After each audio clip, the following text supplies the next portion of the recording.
In my heart and mind, I always return to Atlantic Island Park.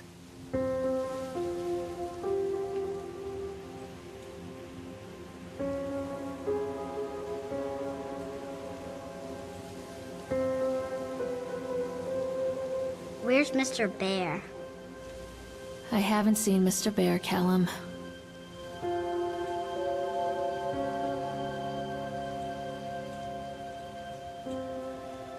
Stay in the car. I'll go and ask information.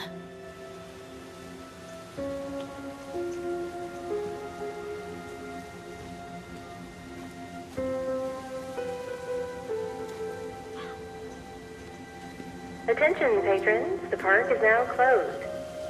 Please make your way to the car park at your earliest convenience. Employees prepare the park for shutdown.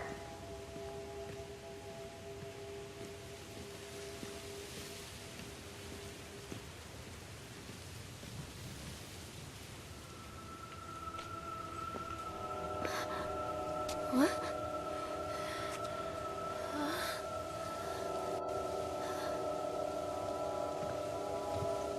Hey, Lorraine. Lorraine. Don't blame yourself, Lorraine. People lose things all the time. Take a deep breath and think about the last place you saw your son's teddy bear.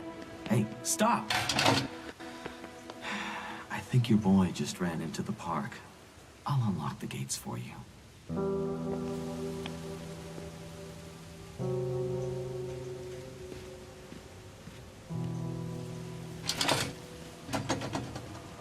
Wait up there for Mommy, Callum. Over here!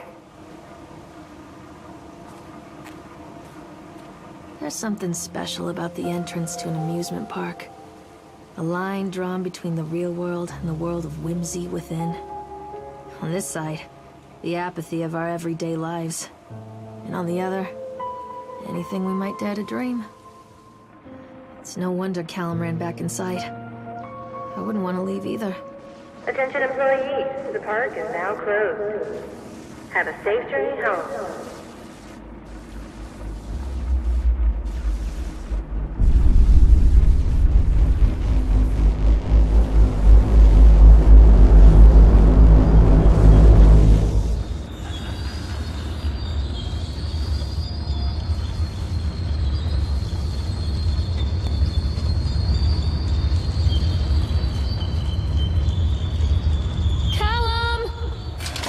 Oh God. The park. What happened here? Wait for Mommy! You can't catch me.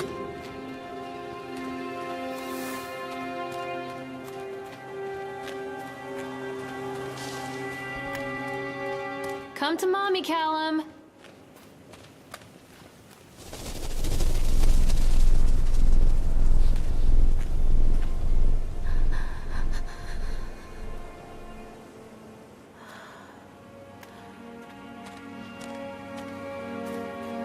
Come out, sweetie. This way!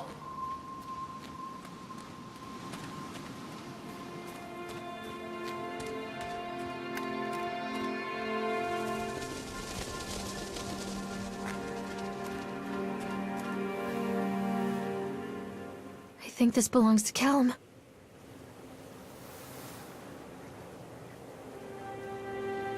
Wait for Mommy! This way, Mommy! Chad the Chipmunk, huh? Just a drunk guy in a suit.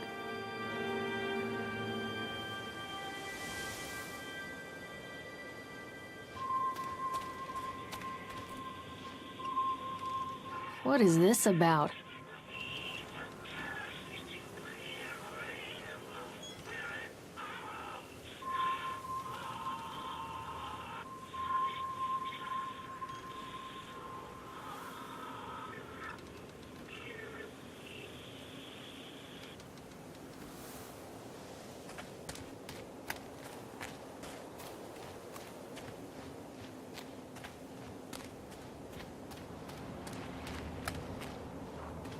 Callum, tell Mommy where you are. Callum, stay where you are!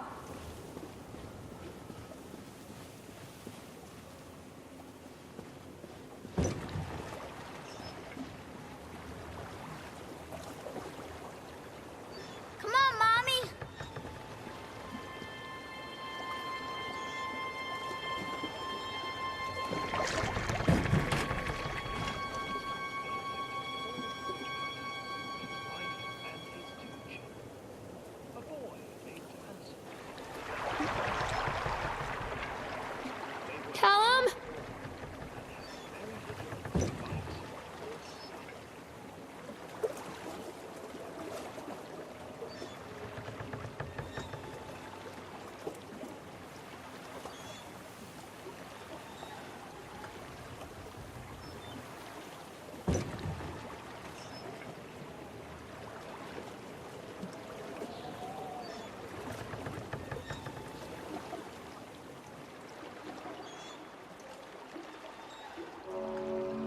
Near a great forest, there lived a poor woodcutter, his wife and his 2 children. A boy named Hansel and a girl named Gretel. They were very poor and had very little to bite or sup.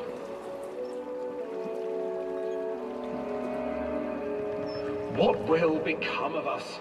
the woodcutter asked his wife one night. "I tell you what, husband, we will take the children into the thickest part of the forest tomorrow and abandon them there." "No, my wife, I cannot do that," said the man. "Then we will all 4 starve, you fool." Hansel and Gretel overheard their parents talking, and Gretel began to weep. "Do not fret, Gretel," Hansel said. He crept out of the hut and gathered white stones from the ground to fill his pockets.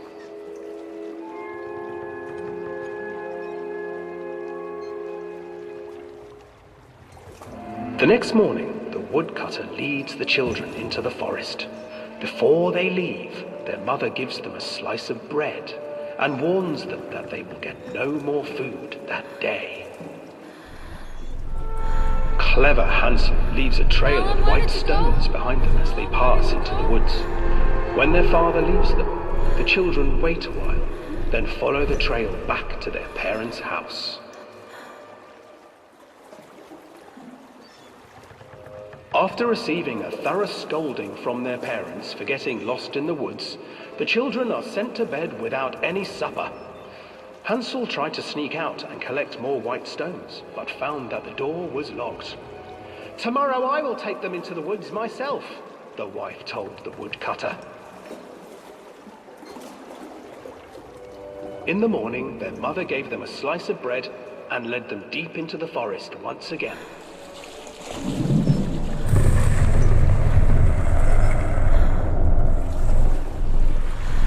Hansel broke his bread into pieces and left a trail of breadcrumbs to lead them safely home. But hungry-eyed birds snatched up the breadcrumbs and his trail was destroyed. Abandoned by their parents and unable to find the trail home, the children wandered in the forest for 3 days.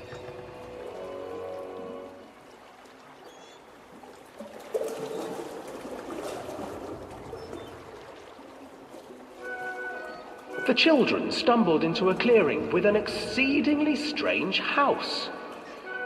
Its walls were made of gingerbread, and its windows were panes of clear sugar.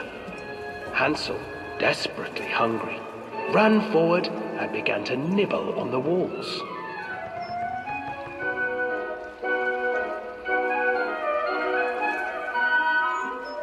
"Nibble, nibble, little mouse. Who is nibbling at my house?"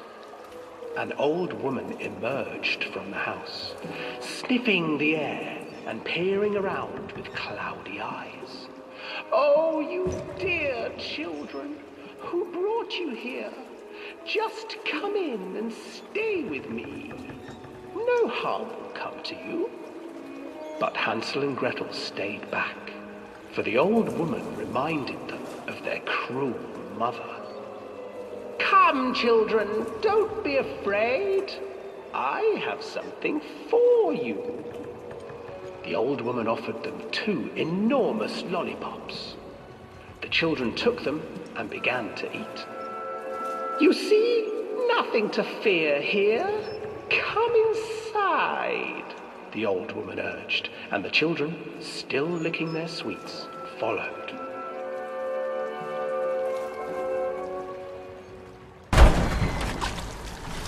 Once inside the house, the old woman changed. She stuffed Hansel into a cage and put Gretel to work, sweeping and cleaning her hut. "Your brother will make a good mouthful," the old witch told Gretel. "Once he is fattened up, I shall feast upon him."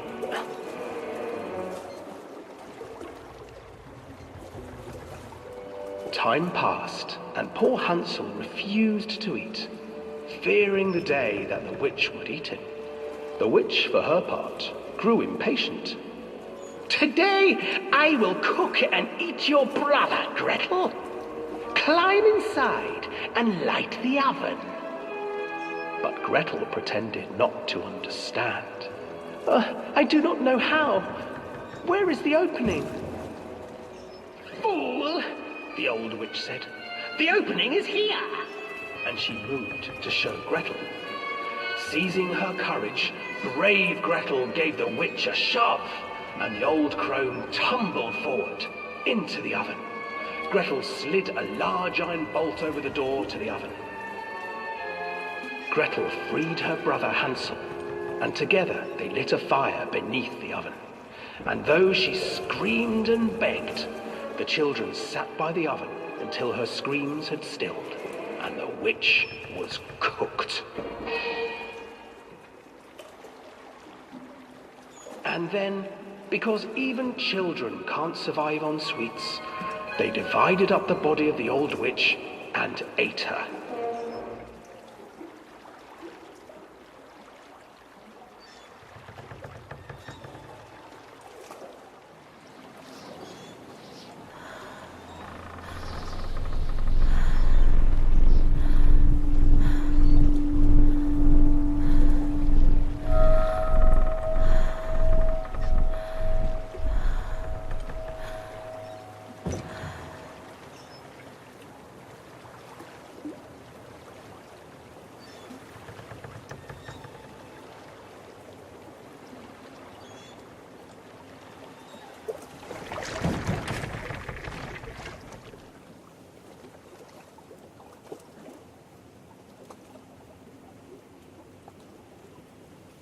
Where's my boy?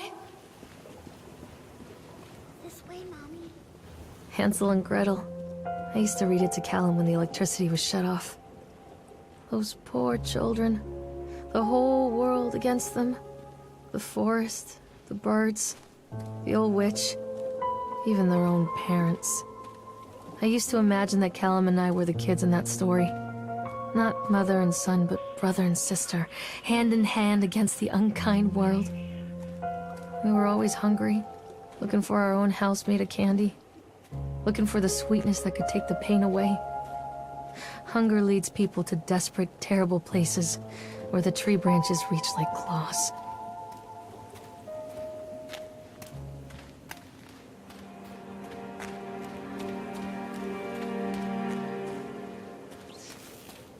Another accident. This place.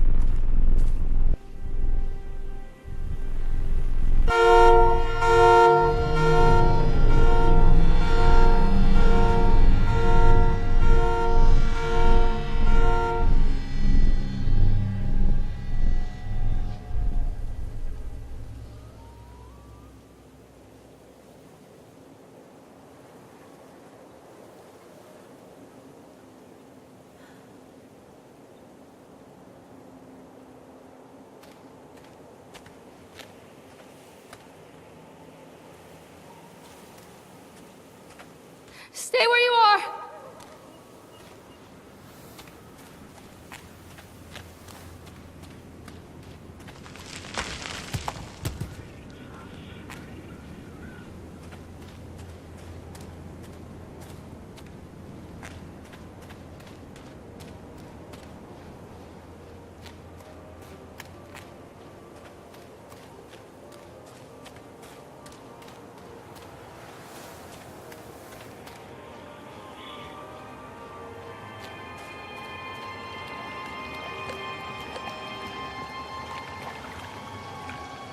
Hello? This old thing used to make the blood run to my head. Make me dizzy. The guy just snapped. Those poor kids.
I can't get on while it's moving.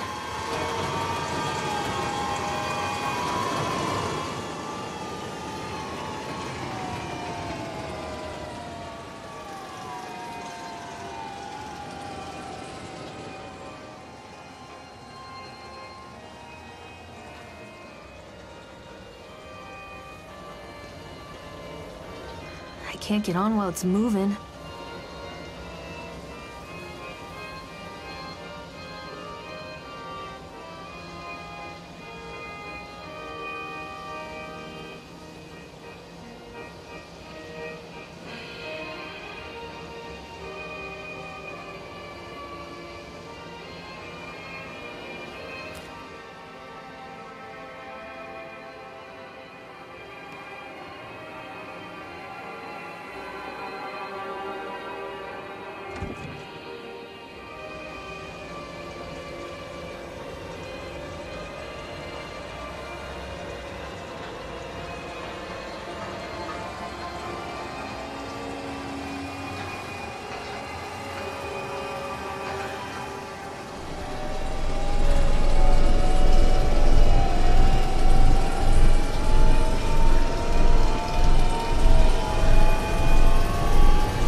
Treachery hides in thoughts. Treachery that lashes like a whip and scars our insides. The first time I saw Callum, my thoughts betrayed me. I looked down at this wrinkled, red, bawling thing and I thought, is that it? We build our world from expectations, and the world that I had built for Callum was no different. He was so real, so there, and so far from my expectations. They shattered, and as they fell in pieces, that one treacherous thought became a new foundation. All of the love that we shared, all of the warmth and goodness that followed, built on a single, traitorous thought.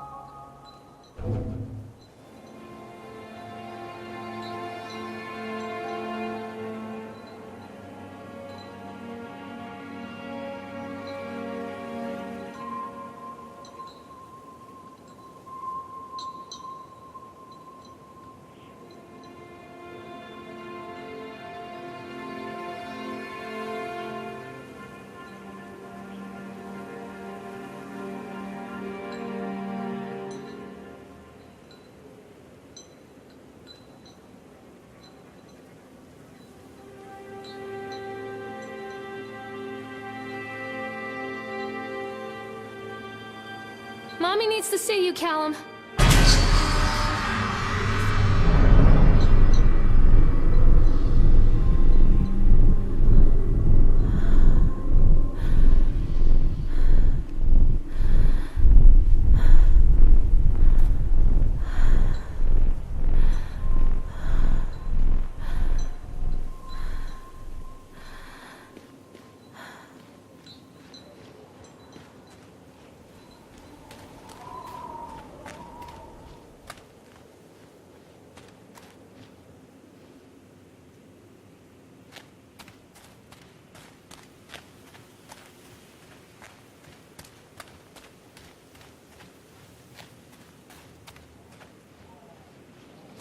Constant crashes and 80s music. I guess it floats someone's boat.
It's a matter of public record that I am a failure as a mother. Once, when Callum was very small, I left him asleep in the car while I ran an errand. Don't even remember what it was. When I came back, the sheriff was standing next to the car, watching my boy through the window. I didn't like what I saw in his eyes. Judgment. He wrote me the ticket without saying a word, just the scratch of his pen on the notepad. When he gave it to me, our eyes met. I know what you're going through. My daughter, Helen, she just gets some help. Help was a bolt of lightning. Help was 1,000 volts surging through my veins. Help is agony. I'd rather die. I wanted to scream. I'd rather you pulled your gun and shot me. But instead my mouth said, "Yes, Sheriff."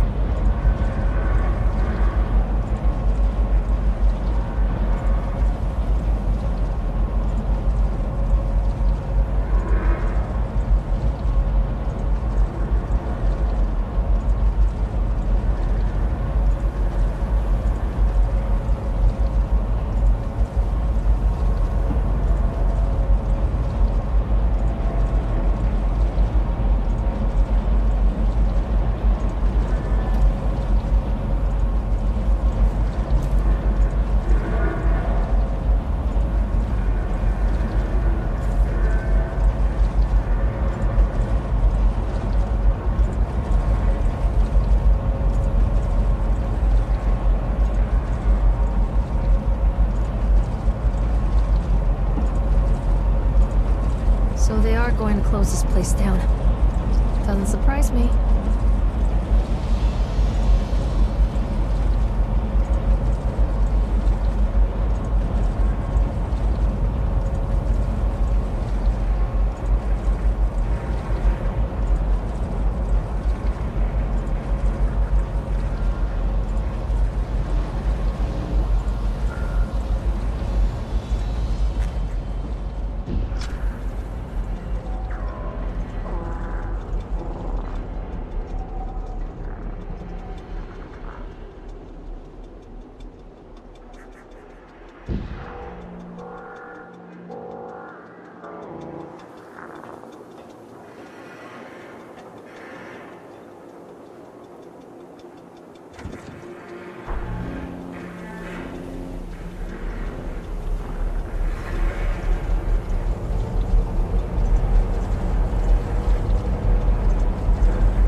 People come into your life for a reason.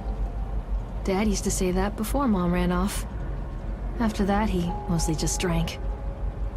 Things were different for Don and I. When we met, I was sweeping the floor at Susie's diner. He came in with some workers, but he didn't try to flirt or cop a feel like the others. He just ordered a coffee and sat there, watching me. When my shift was over, he offered to walk me home. I don't know how to describe that walk. We talked and laughed and eventually kissed. It felt like love. It felt like a fairy tale. I can't tell you if Callum was made that night or one of the ones that followed, but I think it has to be that night. That one perfect night. Don and I moved in together, but then, well, he died. According to the supervisor, his safety harness failed when he was working on the top of the Ferris wheel. Don was there one moment, and then gone. Sometimes people leave your life for no reason. I was 3 months pregnant with Callum. Fairy tale fucking over.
A lot of people idolize their children. You hear them talking about their kids and just the way they talk, their fucking voices make me want to vomit. My angel likes to read, and little Johnny is so good on the piano. Fuck those people! You give up 9 months of your life carrying them, you traumatize yourself giving birth to them, and then you spend the rest of your life as their slave. Wiping asses, mopping a piss, feeding them. Little life-sucking monsters who take and take and take until... we all go insane. Any parent who pretends otherwise is just dishonest. That's called choice supportive bias. I am honest. Callum really grinds my gears, and he owes me everything. Everything. It'd serve the little fuck right if I just abandoned him.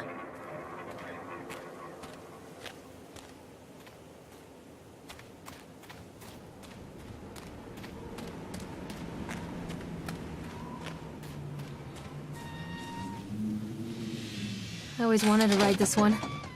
Never got around to do it before.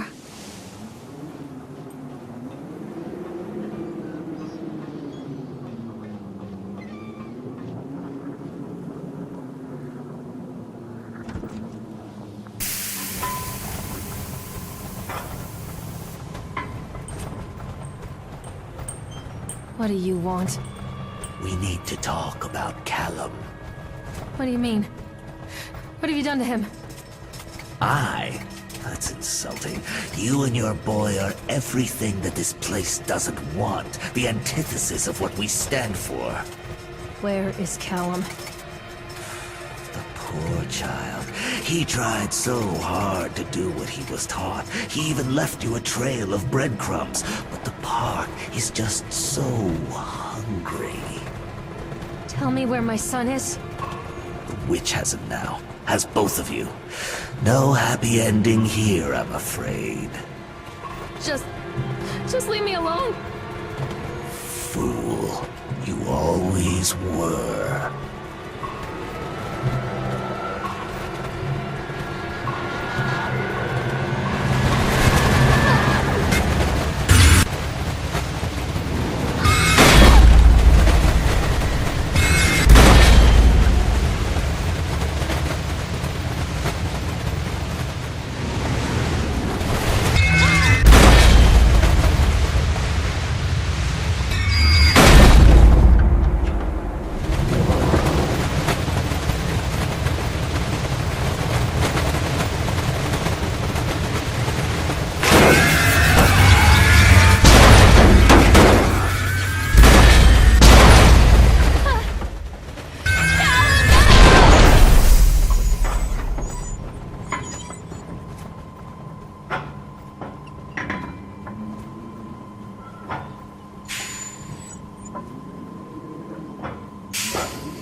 The witch awaits.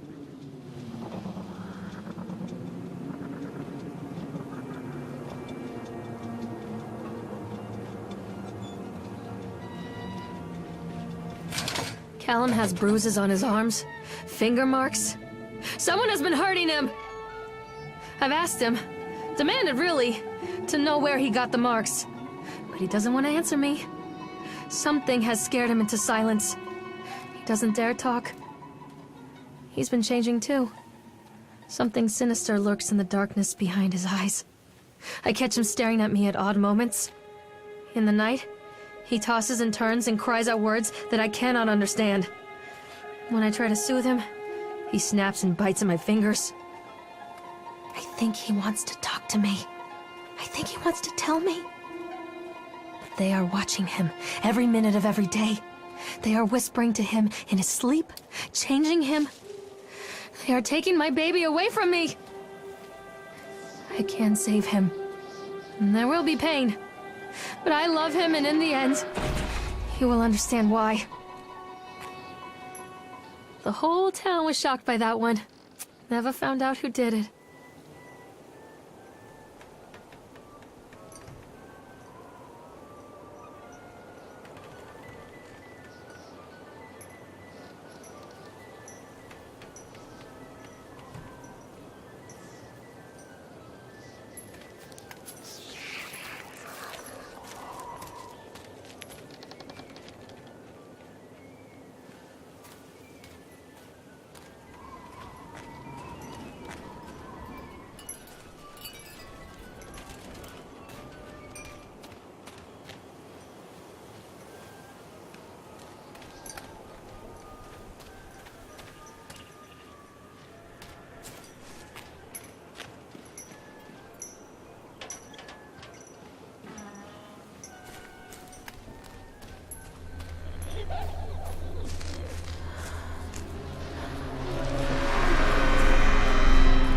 Bastard. Who did this to him?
These are mine.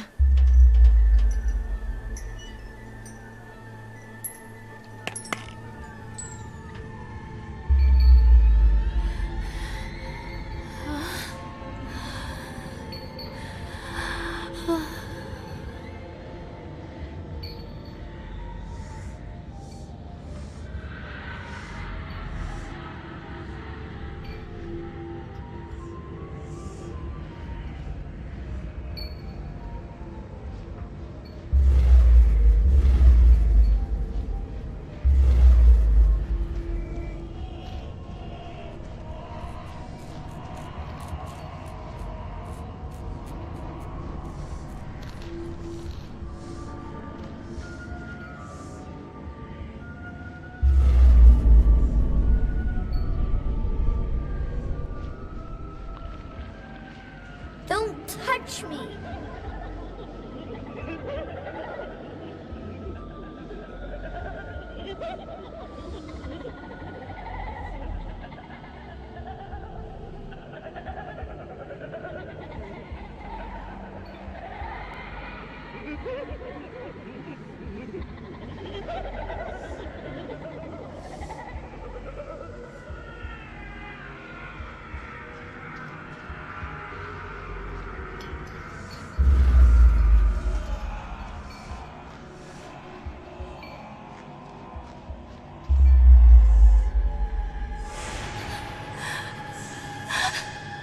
Oh God, no!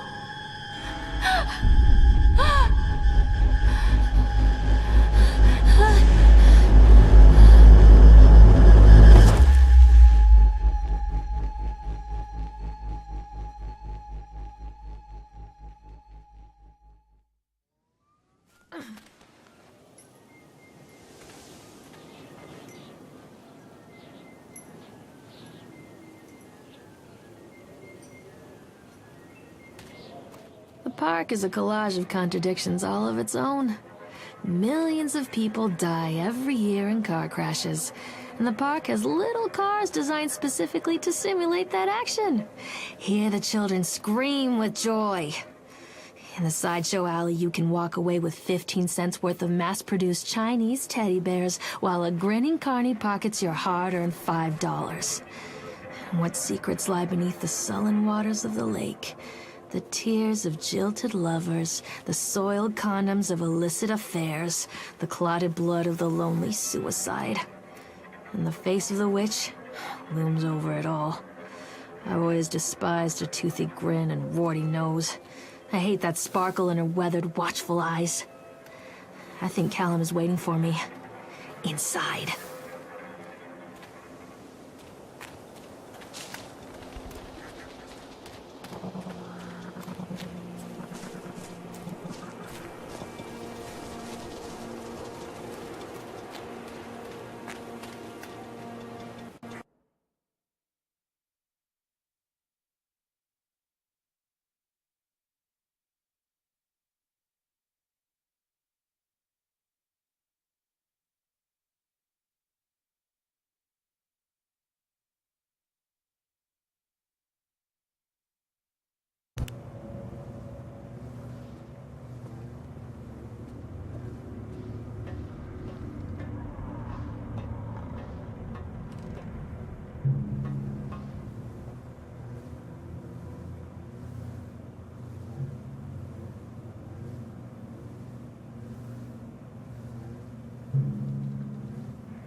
After they let me out, they gave me Callum back and sent me home with a handful of breadcrumbs.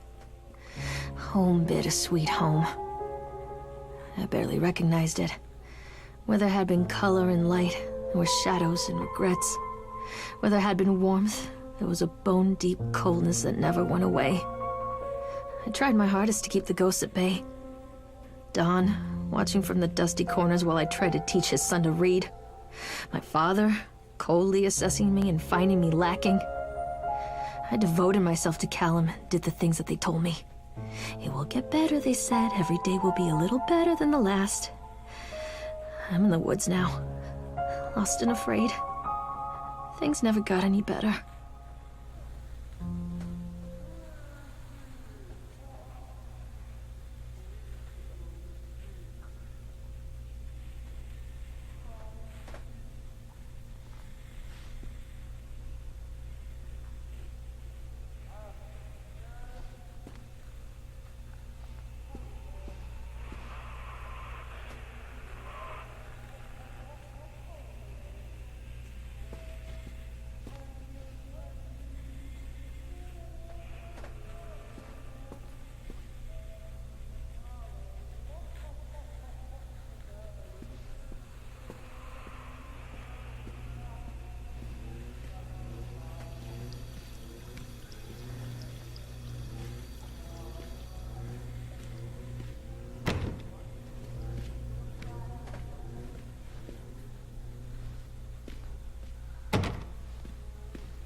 Stories are told again and again, and from their shape we build our understanding of the world. Two children are led into the woods. They are lost for a time, but then are captured by an old witch. A child goes missing in Atlantic Island Park. He wanders lost for a time before finding his way into the mouth of an old witch. In the oldest version of this story, the mother and the witch were the same person. I never wanted to be the witch. But I am, aren't I?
Callum.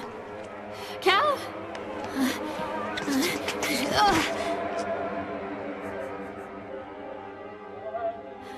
Callum. Callum. Callum!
Hey, Lorraine.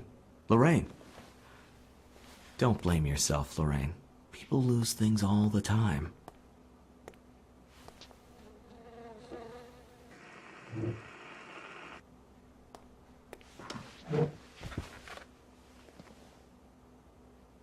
Take a deep breath and think about the last place you saw your son.